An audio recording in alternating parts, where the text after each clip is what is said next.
иә, осындайды биікте көрініп, аман есен осы халқына, еліңе келіп, өлеңіңді айтып, әніңді салып, әнің де жақсы, өлеңің де жақсы, жүрген нелерің де жақсы. Осы сүйсініп көрем, телевизорында көрем, телефонында көрем. Сол бір көрейінші деп келдім. Шаршасам да, шарқысам да, мақпалды көрейін деп. Иә,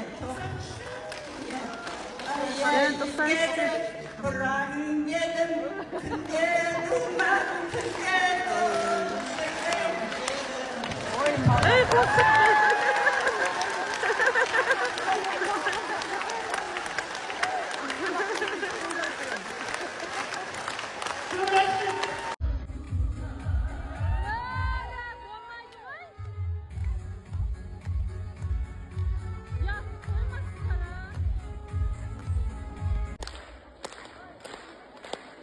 бір 5 минут уақытымды бөлейін дедім.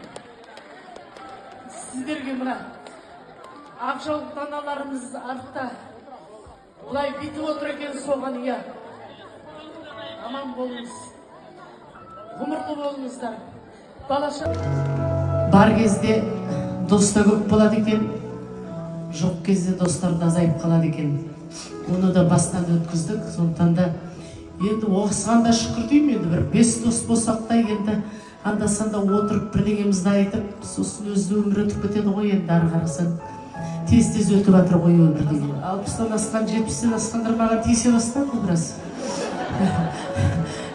Тыныш жүріңдер деп айтады. Бірге қартаймындар мен.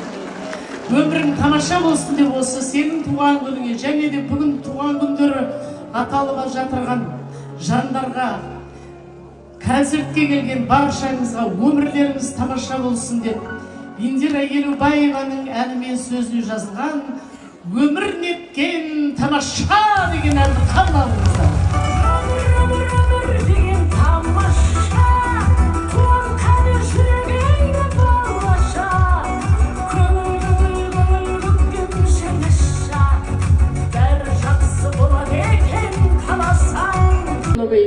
Өлеміз бен құрсын. Неше түрлі адамдар бар негіз. Сәлем деп айтып жүрдім. Ағайын, жас қатындарыңызға ие болыңыз деп. Мені қайтесіз, байға шығайын деген арман жоқ бізде. Барлық қызықты да, жақсылықты да көрген адам. Дым көрмеген бәрі емес. Көрдім, жақсыны да көрдім, жаманды да көрдім. Биікке де ұштым, шалқамдан түскен кездерім де болды. Өмір ғой, сондықтан да еш нәрсеге қазір таңғалмаймын. Алланың берген жасын көрерміз. Өлімнен де қорықпаймын. Өйткені талай менің жақсыларым кетіп қалды. Соларға да еске алсам, ойлаймын, кімнен жаным артық құрсын. Бірақ әлгі пендеміз ғой. Кенен Әзірбаев атамыз жазған екен. Жеткенде жасың жүзге, жаным тәтті, қойнына қара жердің енгің келмес деп. Ешкімде ерте қара жерге кіргісі келмейді. Бүкіл қызықты көргіміз келеді. Сол бұйыртсын дегенде, я ешкімді сынап, анау жерің дұрыс емес, мына жерің дұрыс емес деген әңгіме болмау керек. Әр адам өзіне ұнайсың да, мен өзіме ұнаймын, например. Қол мына жаққа дейін жетеді, нормально. Сондықтан да Алланың бергені, табиғат солай қылып жаратты. Мен модель емеспін ғой. Модель деген ол андай фигура болу үшін ол модель болу керек. Мен әншімін ғой. Сондықтан аман болайық. Тағы да бір көңілді әнді қабыл алыңыздар. Мобиль өміртіне шығынды құрып не қыламен түсіріңізші?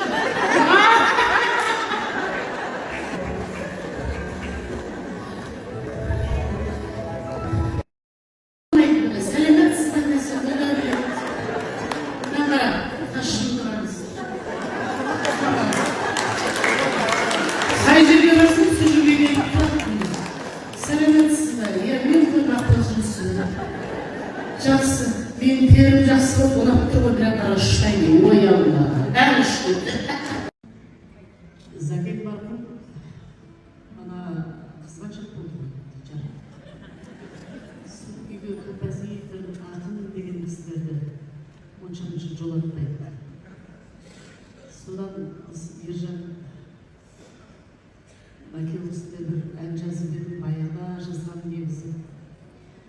Бұның жазылғанына бір 15 жылдай болып кетті дедім, 10 жыл болып кетті дедім, сондай бір әңгіме айтты Ержан. Ғашық жүрек деп аталады деді. Жүрегім селтете түсті. Құдай-ай, мынаны енді Зәкеңе көрсете алмайтын шығармыз. Кімге ғашық болып едің, қашан ғашық болып едің, бұны кім жазды деген сұрақтар кетеді ғой. Жарайды, тыңдап көрейін деп үйге әкеліп магнитофонға нетіп жазбаған ғой, тыңдасам керемет екен. Сонымен Зәкеңді бірдеңе қылып көндіру керек қой. Настроениесі күшті кезде айтты. Ойбай, Тұманбайға деген бар ғой. Бір қызға ғашық болдым. Содан анау ғашық жүрек деген әнді жазған ғой. Осыдан 15 жыл бұрын ой мен деген жағы. Бастадым әңгімені. Бұқа айтып көрші деп жаңа. Аңылдап айтып едім. Жақсы жазған екен. Ол кісі енді лирик қойылды, махаббатты қатырады ғой деді.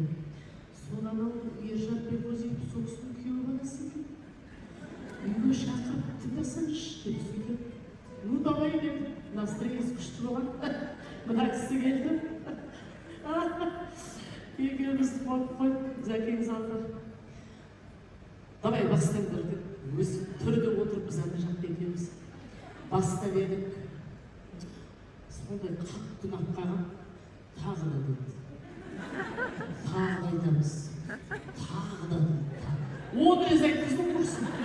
Мен уже 9-10 ретте уже мен Ержанға бүйтіп құлай бастадым дейді. Сөйтсем, Жануля, иди. Сен ана гитараға мешать етіп атсың. Жақында бар деп қойсын. Жары шығып кетті жолда. Сосын жаңағы айтып біткесін дейді. Ержан, мына әнім енді керемет. Бұны сендер Азия даусына шығмайтындар дейді. Бірақ сен басыңа түймейді деп Ержанға сөйлеп. Мен Мақпалға уже жаңа образ жасап қойдым, жаңа 10 рет тыңдағанда өзім шаркысын жасайып, мынандай ай, мына жерінде жұлдыз деді ғой. Сонымен әлгі картонға салып, шынымен де жасап қолмен. Сонымен берем осы Алматыға жетіп алшы, Алла қаласа. Сол архивте болу керек. Бірақ сіз басында жасыл төбедегі кісі бар. Мен жаңа Айшарқымен ашық жүректі айтып тұрған. Соны гран-при жеңіп алдық қой.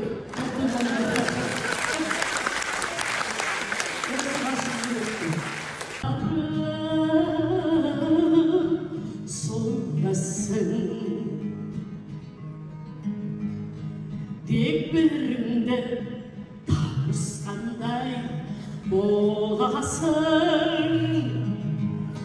Жазың күзге ауысқандай боласың. Күз жапырақтай талдырайсың. Тоңазың ғашық жүрек қайда барып солғасын. Күз жапырақтай. Мен мына жерге қарай түссем, маған келмей қойыңыздар деп, суретке түсем деп бағана бәрі бас салып, өлең айта алмай шатысып масқара болдық деп. Өлең айтып алайын біраз, сосын көреміз. Сол алдындағы апалардың алдына қарап, кішкене басым иейін деген ғой. Өзімде скоро апа болып қойған. Аман болыңыздар. Аман болыңыздар. Сол әнді мына жерде апам коляскасымен болса да келіпті концертке. атамды қолына алайын деп келе жатырмын. Албайсыздар, мықты болыңыздар. Үндемейміз. Суретке түсірмек болмайды, үндеме. Иә, сол Нұрғиса ағамыздың әнін қабыл алыңыз. Иә, мықты адам екенімізді көріп тұрып, мықты болыңыз. Өсеш мынағызақ қой десе, неге не адамсыз? Иә, қазір ұлсаңыз отырған. Мен адаммен сөйлесіп тұрмын. Не айтайын деп едім жаңа, ұтып қалдым ән. Сөзін жазған ұлы ақын Тұманбай Молдағалиев. Сағындым, арналыңызды. Ән айтайын, үндемей түсіре беріңіз. Кетіп қалайын деп тұрған сияқты. Мақпал кетіп қалатын сияқты. Мен айтам, Алла, жан деген қандай тәтті. Кенен Әзірбаев атамыз айтқан ғой. Жеткенде жасың жүзге жаның тәтті, қойнына қара жердің енгің келмес деп. Сол кім қара жерге енгісі келеді дейсің?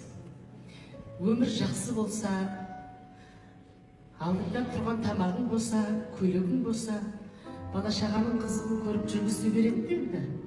Соны көре алмай қалам ба деп қорқып, мерей қашан келуің шығады деп болмайды. Ол қызға айтсам, ол айтады, пускай она не торопится. Мен әлі жаспын ғой деп. Ол шығады. Соны мен әйтеуір анамызға тілеу тілеп отырам, Құдайдың құтты күні. Анаң жүзден асып кетсе де қимайсың ғой. Сондықтан да Ақжаулықтан аналарымыз жаңа 116 жастағы апамыз. Құдай-ай, тәуба, тәуба, иә. Иә, біздің анамыз солай жетсе қуанатын еді енді. Иә, сол қорқытады күнде. Подружкалар бәрі кетіп қалды деп. Сырласатын ешкім қалмады деп, сосын екеуміз отырып алып 2 сағат сөйлесеміз. Аман болыңыздар. Тағы бір осындай мұңды әндерді айтпашы дейтін достар бар, таныстар бар. Енді бір жас композитор қыз менің творчествома осы 62 жасқа толғанда жаңадан бір композитор қыз кіріп жатыр. Мақпал апа, бізге 5-6 ән жазып ұсынғым келеді. Соның біріншісі Билеші деген әнім болсын. Мұңаймаңыз, сіз бізге керексіз деп маған сондай бір ақ тілегін айтып, Сара Жүнісбек қыздарыңыз, әні де, сөзі де Сара Жүнісбек.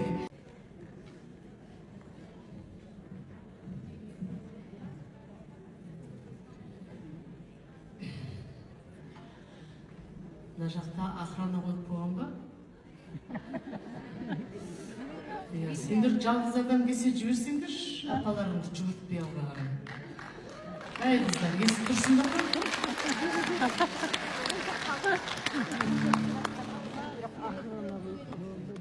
Мен ондай приказ бермейтін адам, сіздер мен білесіздер. Ананы жіберме, мынаны жіберме деген менде ондай әңгіме болмайды. Кісілердің өздерінің тәртібі сондай шығар. Енді бісміллә.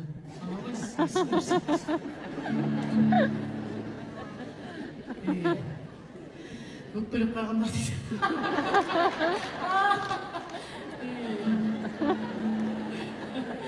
Мен де өкпелеп қалған дедім, мен жермен өсіп. Қандай ән тыңдағыларыңыз келеді? Фариза.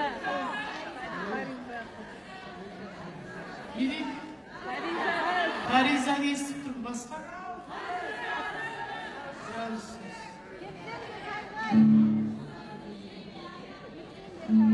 Мерейге арнаған дейді.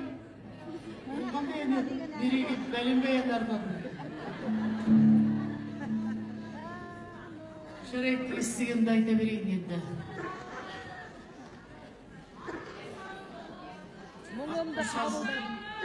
Ойбай, көп қой заказдарыңыз жоқ.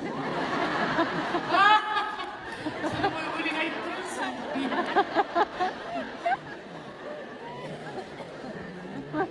Енді күрделі әндеріңіз сұрағанын соны айтып кетейін. Күрделі ән деп есептейін. Иә, бір ауыз сөз міне, қайда айтып сұрап жатсыздар, сондықтан да бұл кісіде марқұм болып кетті. Кәкімбек Садықов ағамыз өмірден озып кеткеніне біраз жылдар болды. Көп рахмет сіздерге. Иә, уақыттарыңызды бөліп келгендеріңізге көп рахмет. Сондай бір жолда жайлы болды бағана. Келгеннен жаңбыр жауып, нұр жауып, бірақ сәуірдің жаңбыры өте пайдалы дейді ғой. Сол көгеріп, өсіп, құлпырып, шырайлы Шымкент құлпыра берсін. Мен де сіздерге құдағай болайын деп жатырмын. Иә, Алла қаласа, менің туған бауырым бар, Бағдат деген. Сол Бағдаттың кенже қызы осы Шымкент қаласына келін болып түсейін деп жатыр. Алла қаласа, августта сонда бір тойға келіп қаламыз. Қызымызды берейік деп жатырмыз. Әппақ қызымыз бар, әдемі. Иә, Ақерке деген қызымыз сіздерге келін болады. Соған айтып жатыр, ойбай, шырайлы Шымкентке барсаң жақсы боласың. Ол жақтың адамдары сондай, жүздері жылы, жарқын, қонақ жай. Сондай, мен мақтап жатырмын енді. Деп қояды. Иә, сондықтан да çok жақсы болады, өйткені мен талай болып жүрмін ғой енді. Сондықтан да аман болыңыздар, осы жылы жүздеріңіз әрқашанда жылы болсын. Бізді бағалап, бізге баға бергендеріңізге де, құрметтегендеріңізге де, кейде кешіріп қоя салғандарыңызға да бәріне де рахмет. Барыңды бағала деген әнді сіздерге арнаймын. Оны жазған бұл жерде Алматыдан келген звукорежиссер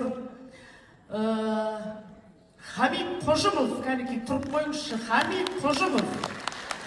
Кәнекей жаттап алыңыздар. Бұлар сондай жерлерде отырады да көп көрінбей қалады ғой. Скромный жігіттерге. 4 баласы, 5 балаң бар ма? 4 санамай-ақ қойын жүреді. Хамид Қожымовтың әнін қабыл алыңыздар. Барыңды бағала, өлеңін жазған Индира Елеу. Мақұл деді. Сіздерге мақұл деп сөйлейді. Сондықтан да алдарыңызға жерлестеріңіз, жастар дарын сыйлығының лауреаты, құрмет қайраткері, құрметті қайраткер, өнер қайраткері, композитор, әнші Ержан Белғозин.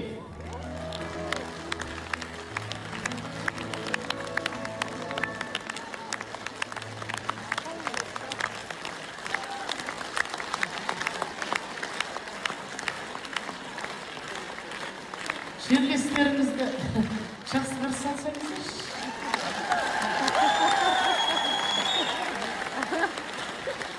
Ана жолы мен де Қарағанды қаланы концерт беріп, шай іше алмай қайтқам. Өзіміздің жерлестерімізден бір мәдениет ешкімде келіп бізді қарсы алған жоқ. Келдің бе деген жоқ, кеттің бе деген жоқ. Әйтеуір таң қалып, мен таң, апам таң болып кетті. Одан біз төмендеп қалмаймыз. Бүгін енді Шымкент қалай қарсы алып отыр. Ана жақтан оркестрмен қарсы алып, бауырсақ, шұбат, ана жақ толған табақ, құдай. Ұмытпаймыз, мен Шымкенттен шықпаймын енді, болды. Басқа жағдайын шақырса мен бармаймын, тек қана Шымкентке барам. Жаңа программа жасайындар, тек Шымкентке. Тараз жақсы қарсы алып, Шымкент, Қызылордаға бар жатырмыз, ертең Түркістанға барамыз. Ол жақтың бәрі жақсы қарсы алатын сияқты. Біздің арғындар кішкене кейде нетіп қалады өздерінше. Айтайын мақпал болсын деп. Ойна енді мен басқа бір нәрсе айтпай қалғанда. Бірден айтып қойым ғой өсін тұрып алады. Аузым күшіп. Ержан Белғозиевтің әнін қабыл алыңыздар. Үйде күтіп атқан бай жоқ. Қыз жұмыста айғарап отырам ба, құрсын барып келейін, халықпен кездесіп келейін деп шығып кеттім. Бүкіл Қазақстан аралап концертімді ұлы композитордың әнімен бастағым келеді. Ұлы композиторларымыз біздің көп қой, соның бірегейі деп айтайын, басқа композиторларымыз ренжіп қалмасын. Ұлы композиторымыз Нұрғиса Тілендиев ағамыздың «Сағындым» деген әнінен бастағым келеді. Мен мына жерге қарай түссем, маған келмей қойыңыздар, суретке түсем деп бағана бәрі бас салып, өлең айта алмай шағысып масқара болдық. Өлең айтып алайын біраз, сосын көреміз. Тағдырым солай болған екен, басқа пайда бұйырмайды маған. Өйткені Зәкеңнің жүгі ауыр ғой. Зәкеңнен кейін байға шығу мүмкін емес. Ол кісі күнде түске кіреді ғой. Мен бармай тұрсам да түске кіреді ғой ешқайда. Қарап, бүйтіп керіп, бүйтіп жатырман, маған жатпады. Ол бақи, сенбейсіңдерге. Алла, мына жаққа да қуып жетіп деп, Мерей екеуміз Кореяға барсам, түсіме келіп тұрсын жаққа. Кейін, ол Кореяға жетіп кепті ғырдан кісі. Күліп жатырмыз. Жақсы көргеннен шығар еді, бізді аруағымен желеп жүрген шығар деп ойлаймын. Әйтпесе алып кетсе баяғыдан көрдейміз 20 жылдан астам. Алып кетпей еді ғой. Ал енді аман болыңыздар, ортаға мен тағы бір бағын табу үшін оңаймыз. Маған айтады ғой андай, грустный өлеңдерді айтпаңыз ол жаққа барғанда. Ондайды онша да тауымайды. Берететін әндерді айтыңыз. Ойбай, өкпеміз сұқпанаса болды еді. Жас демес бізге. Мына орамалды жоғалтып алмай, ырымдап алдым. Анама апарып 106-ға жетші деп айтайын. Көп рахмет. Анамыз аман болса, біз де аман болатын шығармыз дегенім ғой. Өйткені анасыз білмеймін енді не болатынын. 11 құрсақ көтерді ол кісі. Күйеуінен 47 жасында айырылды. Дым көрген жоқ өмірде. Бізді асыраймыз деп шашына қартып құрсын. Мен де онша дым көрген жоқпын бәпшеді. Шешем айтқан ғой. Менің маңдайыма солай сіз жазып берген шығарсыз деп. Бүкіл балаларыңды туып маған бердің. 30-40 баланы асырап, соларды өсірдім. Бәрін бір-бір үйрілдім. Немерелерімді өсіріп, үйлендім. Шөбірелерімді бағыладым енді деп, білеміздің. Сондықтан өмірдің қызығы бітпесін. Мына шешеміз сол төрде отырғасын ғой. Шешеміз кетіп қалса, бәрі жан-жаққа қашып кететін сияқты. Бәріміздің басымызды қосып отырған сол шеше сияқты мен үшін. Соны айтам, шешеміз аман болсын, шешеміз аман болсын. Бауырлардың басы бөлінбесін. Бауыр деген бәрінен де қымбат қой. Сондықтан да менің 5 балам бар. Мерейден басқа. Мерейдің 2 әпкесі, өзінен кейін 2 інісі. Сол 5 балам мен туған сияқты. Қалай туады, сразу мен асырайын. 2 қызды байға бердім. Ана ауылға квартира алып бердім. Мерейдің туған бауыры 2000.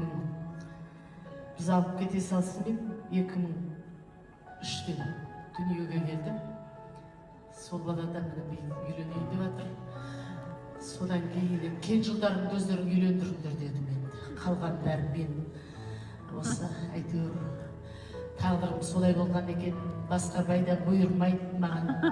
Өйткені Зәкеңнің жүгі ауыр ғой. Зәкеңнен кейін байға шығу мүмкін емес. Ол кісі күнде түске кіреді ғой. Мен бармай тұрсам да түске кіреді ғой ешқайда. Қарап, бүйтіп келіп, бүйтіп жатырман, маған жатпады. Ол бақи, сенбейсіңдерге. Алла, мына жаққа да қуып жетіп деп, Мерей екеуміз Кореяға барсам, түсіме келіп тұрсын жаққа. Ол Кореяға жетіп кепті ғындағыз. Күліп жатырмыз. Жақсы көргеннен шығар енді, бізді аруағымен желеп жүрген шығар деп ойлаймын. Әйтпесе алып кетсе баяғыда алып кетпейміз 20 жылдан асты. Алып кетпей еді ғой. Ал енді аман болыңыздар. Ортаға мен тағы бір жігітті шақырып бір махаббат Ben katacaksı gören ya evvelden de telefonu armam boludur. Karşı korktum ben. Kaç kork kaldım. Kaç ya.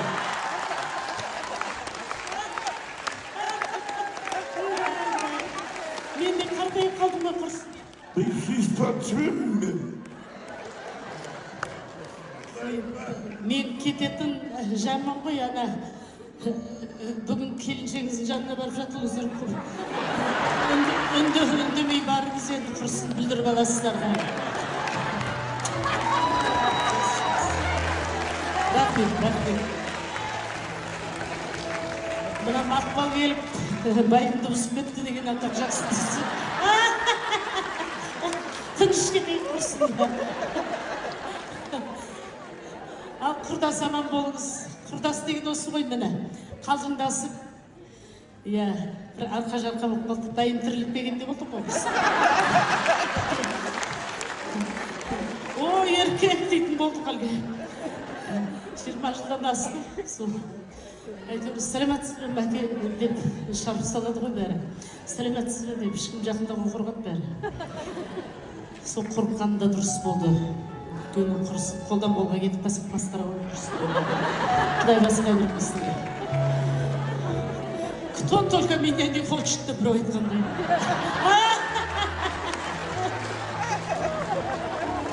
Я одна, их много. Сондықтан да қызымның алдында абыройым кетіп қалмасын деп, сол үшін әйтпесе аяқ қолым балғадай қатырмын ғой енді. Жастардың әнін қабыл алыңыздар. Сара Жүнісбек деген сіңілім билеп жүрші апа деп бір жаңа ән жазып берді 62 жасында. Сол әнді қабыл алыңыздар, билеп жүріңіздер, көңілдеріңіз тоқ болсын, көйлектеріңіз көк болсын. Ал, кеттік билейміз. Әлі бір батыр деймін. Не тамақ шалмайым, не шай шалмайым жаңа. Өйткені тамақ ішіп өлең айта алмай қаласың. Жаңа апам келіпті. Қажы апам, Оразгүл апа ғой деймін. Келген жоқ па мен жүрген? Екі табақ дәу Құдай, ыстық еще қазы, май, барлығы бұлқылдап тұр енді анан. Искеп қойды мен, кешіріңіздер, мен өлең айтайын бүгін сосын жейін деп. Рахмет, видеоға түсіріп алдық апамызды. Естен шықпайын ба? Звоноктар қайда ма? Концерт бастамаймыз ба? Жоқ па, нағып жоқсыңдар деп. Сөйтсем апам отыр естің алдында. Үндемей отыр екен. Шошып кетті мен. Ойбай, кіріңіз деп. Бет қашан басталады концерт десем, 6 минуттан кейін бастай беріңіз дейді ғой. Сонымен апыр-топыр киініп қалып шықтым я. Ал енді келулеріңізбен көктем келді. Мен де сол биыл Шымкентке концерт қоям деген ойымда да болған жоқ негізі. Сол аяқ астынан сол концерт жасаңыз деген приказ келді. Я сонымен қой құрсын барсам барып келейін енді. Үйде күтіп атқан бай жоқ. Қыз жұмыста айғарап отырам ба, құрсын барып келейін, халықпен кездесіп келейін деп шығып кеттім. Сол бүтін Қазақстан барабын. Концертті ұлы композитордың әнімен бастағым келеді. Ұлы композиторларымыз біздің көп қой. Соның бірегейі деп айтайын, басқа композиторларымыз ренжіп қалмасын. Ұлы композиторымыз Нұрғиса Тілендиев ағамыздың «Сағындым» деген әнінен бастағым келеді. 11 құрсақ көтерді ол кісі. Күйеуінен 47 жасында айырылды. Дым көрген жоқ қой бірде. Бізді асыраймыз деп шашына қартып құрсын. Мен де онша дым көрген жоқпын ба жеді. Шешем айтам ғой. Менің маңдайыма солай сіз жазып берген шығарсыз деп. Бүкіл балаларыңды туып маған бердің. 30-40 баланы асырап, соларды өсірдім. Бәрін бір үй қылдым. Немерелерімді өсіріп, үйлендірдім. шөбірелеріңді бағып жатырмын енді деп күлеміз ғой. Сондықтан өмірдің қызығы бітпесін. Мына шешеміз сол төрде отырғасын ғой. Шешеміз кетіп қалса, бәрі жан-жаққа қашып кететін сияқты. Бәріміздің басымызды қосып отырған сол шеше сияқты мен үшін. Соны айтам, шешеміз аман болсын, шешеміз аман болсын. Бауырлардың басы бөлінбесін. Бауыр деген бәрінен де қымбат қой. Сондықтан да менің 5 балам бар. Мерейден басқа. Мерейдің 2 әпкесі, 2 өзінен кейін 2 інісі. Сол 5 балам мен туған сияқты. Қалай туады, сразу мен асырайтын. 2 қызды байға бердім. Ана ауылға квартира алып бердім. Мерейдің туған бауыры 2000. Біз алып кете салысымен 2003-те дүниеге келді. Сол балада мені үйленейін деп жатыр. Содан кейін кен жылдарымды өздерің үйлендіріңдер деді мен. Қалған бәрін мен. Осы әйтеуір тағдырым солай болған екен. Басқа байда бұйырмайды маған. Өйткені Зәкеңнің жүгі ауыр ғой. Зәкеңнен кейін байға шығу мүмкін емес. Ол кісі күнде түске кіреді ғой. Мен бармай тұрсам да түске кіреді ғой ешқайда. Қарап, бүйтіп келіп, бүйтіп жатырмам, мағатын жатпады ма? Ол лақи, сенбейсіздерге. Алла, мына жаққа да қуып жетіп деп, Мерей екеуміз Кореяға барсақ, түсіне келіп тұр сол жаққа, келіп. Кореяға жетіп кетті ғой мына кісі деп. Күліп жатырмыз. Жақсы көргеннен шығар енді, бізді аруағымен желеп жүрген шығар деп ойлайын. Әйтпесе алып кетсе баяғыда алып кетпейміз, 20 жылдан асты ғой. Алып кетпей жатыр ғой. Ал енді аман болыңыздар. Ортаға мен тағы бір жігіт шақырып бір махаббат туралы ән айтқым келіп тұр. Өздеріңіздің жерлестеріңіз 92 жылдан бастап сахнаның небір түрлі сахналарда осы азаматтың әндері шырқалып жатыр. Өте көп ән жазды, жалғыз маған емес, енді жақында YouTube'қа да концерттерін өзі шығаратын шығам. Жаңадан концерт берді Алматыда. Бірақ мен айтатын әндер мен үшін ерекше. Сондықтан алдарыңызға кезінде Азия дауысында гран-приді жеңіп алған әнді қазір ойнасын деп, осы сапарға да жүріңіз бірге халықтың алдына бір шығып қайтайық деп шақырып едім, мақұл деді. Сіздер де мақұл деп сөйлейді. Сондықтан да алдарыңызға жерлестеріңіз, жастар дарын сыйлығының лауреаты, құрметті қайраткер, өнер қайраткері, композитор, әнші Ержан Белғозиев.